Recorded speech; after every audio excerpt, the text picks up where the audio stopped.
Hey, Timbo Scursso with the Bale Minute. I want to share with you a plaster detail that's pretty common to the exterior wall. As you can see, we have this metal piece here. This is often called a stucco stop or J strip.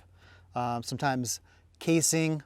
You can have it with weep holes, allowing moisture to drain through, or without. In this case, we have weep holes. What this piece of metal does is it's a plaster stop.